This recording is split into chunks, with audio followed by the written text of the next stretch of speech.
mesdames et messieurs les représentants des organisations syndicales de salariés qui permettent d'évoquer deux absents du discours de politique générale de cet après-midi. Le premier, c'est évidemment l'abrogation de la réforme des retraites contre laquelle vous avez lutté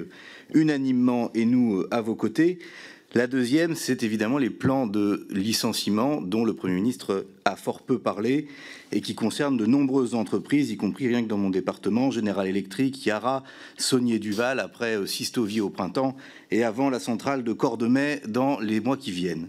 Il faut évidemment, face à ça, tirer le bilan de l'échec de la politique de l'offre et de la politique de libre-échange qui tient lieu de politique au gouvernement depuis des années.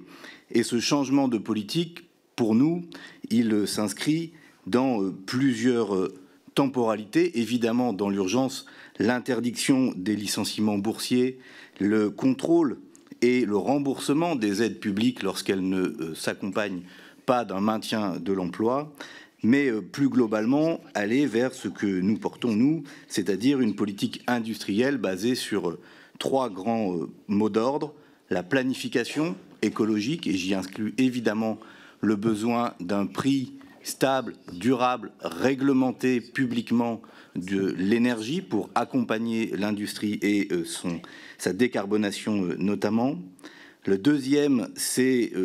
le protectionnisme commercial, et y compris dans les fleurons industriels, on en a évoqué un certain nombre. Et puis le troisième grand P, après la planification et le protectionnisme, sur lequel je voudrais vous entendre, c'est celui du pouvoir des salariés dans la gestion des entreprises,